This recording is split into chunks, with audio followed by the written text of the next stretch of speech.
Salut les gars.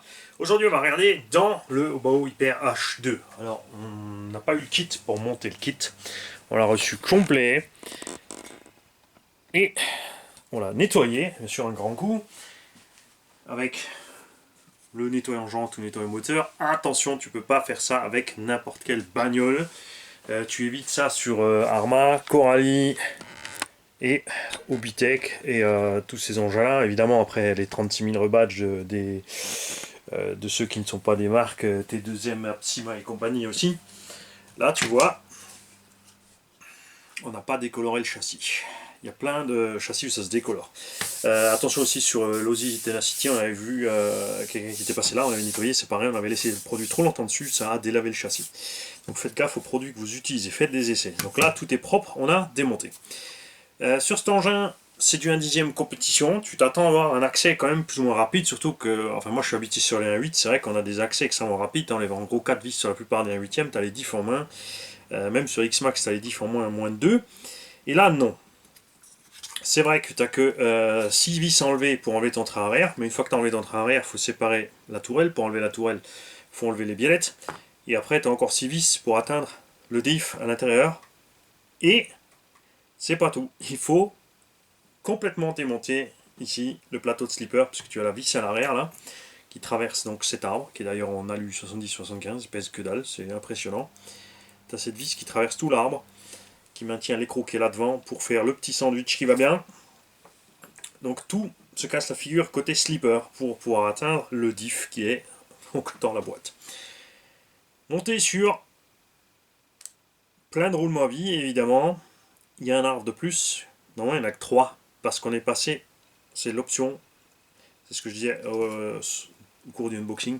Là on est en moteur avant, si ton moteur est derrière, tu as un pignon moins, du coup la transmission elle tourne de l'autre sens. Est-ce que tu... En la tournant forcément le moteur au lieu d'être ici, il est de l'autre côté. Ça c'est rigolo aussi parce que t'as pas forcément besoin de ça, il suffit de changer le sens moteur, mais c'est fait à cause du couple des éléments de rotation. Il y a certains buggy même où tu as le choix de laisser un étagement de 3 ou 4 réductions ou 3. Je fais pas de compétition à 10ème, donc je peux pas vous en parler plus, pour pas dire de bêtises tout simplement. Donc à l'intérieur de la boîte, tout était super propre. Et on a bien un diff avec des pignons et non pas un diff à billes. Ce que je préfère largement, les diff à billes c'est bien, mais ouais. Niveau endurance, les diff à pignons c'est clairement quand même beaucoup mieux. On va ouvrir ensemble le diff. On va causer d'autres choses aussi, c'est au niveau des cardans et du montage de tout ça au train arrière. Bon, on va pas passer 3 jours. Hein. Hop.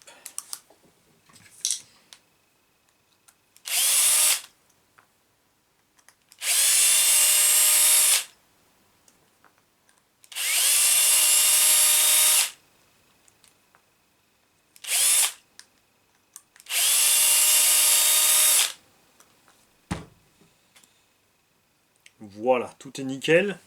La personne qui avait monté le kit n'a pas mis grand chose dedans. Hein. C'est monté sur joint. Tu vois, donc on peut y mettre de l'huile et c'est ce que je vais faire. On a 4 satellites, 2 planétaires. C'est sympa. Toute la boîte, toute la réduction c'est du plastique, ça suffit largement en général dans les petits indices. Il n'y a pas de gros efforts dessus, c'est rien à voir avec ce qu'on fait en 8. Et le montage des cardans. On a donc des CVD avec un petit roulement à billes à l'arrière. Je les ai démontés parce qu'il va falloir changer les roulements internes. Les plus petits ils sont endommagés. Dehors on a du gros roulement. Ça aurait été bien d'avoir les mêmes roulements dehors dedans. Franchement. Parce que là les intérieurs ils grattent. Écoute. Tu vois. Dès que tu relâches la pression ça va. Et encore, tu les entends. Là dehors, ensuite, il y a des cales spéciales, tu vois, là, ces rondelles ont un sens, ça presse évidemment sur la bague intérieure du roulement, et ensuite tu as ton axe de verrouillage, et ensuite seulement ton hexagone. C'est un peu bizarre, parce qu'il n'y aurait pas besoin de ça en fait, si Le moyeu était plus large, ou cette pièce plus courte. Après, il va respecter une certaine longueur, donc on a pu faire des triangles un peu plus longs, ou ça moins gros, ou n'importe. Parce qu'on a quand même un sacré enchevêtrement de pièces. Je suis pas fan des circlips aussi. Ici, évidemment, tu peux changer ton anthrax. Je suis pas fan des circlips. Je préfère vis et contre-écrou, beaucoup plus rapide à démonter, surtout sur le terrain. Sur la boîte, à la sortie de la boîte, regarde, tu as encore une pièce en plus. Enfin, de l'autre côté, pardon, on est là. On a évidemment la plaque pour fixer le moteur. Et après cette plaque, il y a encore cette pièce qui contient un roulement. Parce que, tout simplement, tu as un roulement d'un côté de la boîte et un roulement sorti de l'autre. Il y a la place dans la boîte pour mettre le roulement ici, sur le pignon sorti. Il n'est pas dessus. On vérifiera sur le montage du kit si c'est prévu avec 3 roulements sur cet arbre ou uniquement 2. Slipper à 2 patins, de très bonne qualité.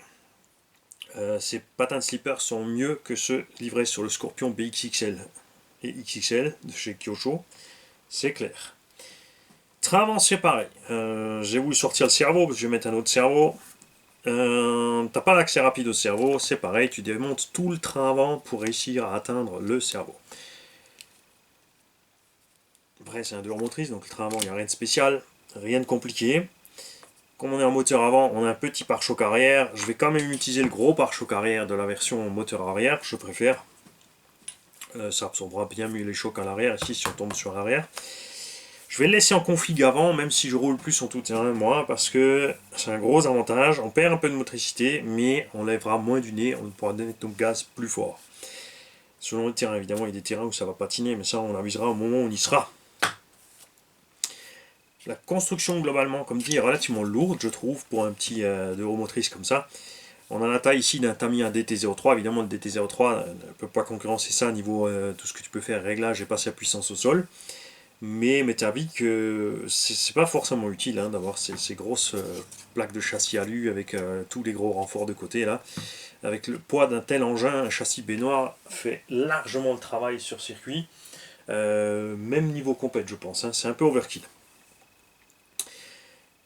Moi, j'imaginerais bien cette construction-là, et je vais en parler à WoW, de nous faire ça. Mais version 1.8, les mecs. Avec les pignons diff et boîte de haut-bas hyper VS VT, et de nous sortir un 8ème de remotrice. Ils ne seront pas intéressés parce qu'il n'y a pas de compétition dans ce domaine, il n'y aura peut-être pas d'avenir, mais on pourrait leur proposer comme modèle de loisir, parce que ça fait plusieurs fois que je demande à certaines marques de le faire, ça intéresse personne, alors qu'il y a la demande. Et beaucoup de gens font leur de remotrice eux-mêmes, mais ça donne jamais rien de concluant, vraiment pour passer la puissance au sol par rapport à ce que serait un vrai de remotrice avec moteur avant. Vous avez vu le Scorpion BXXL, s'il avait été mieux fait par Kyosho, et le XXL, ça serait un tabac, un malheur. Ces véhicules, ça fonctionnerait d'enfer. Mais à force de demander, va y arriver. Et c'est à vous tous de vous y mettre, les mecs. Je vous invite vraiment, réellement. Vous pouvez écrire en français, ils savent traduire, c'est pas un problème. Écrivez à toutes les marques que vous appréciez, de leur demander de nous faire un 2 roues motrices avec moteur sur l'essieu en un 8ème, un 7ème. Surtout pour le loisir, c'est vrai que un 7 c'est sympa.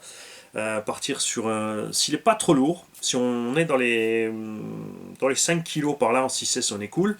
Après, au-delà de 6, évidemment, on voudra un 7ème en 8S, ça c'est clair. Moteur petit KV, 1200 kV, 8S dans un 1/7ème de roue motrice, là, rapport pas trop gros, un petit 75 sortie du carton, et par contre, autonomie de fou à la sortie. Ça c'est ce qu'on aime dans le loisir.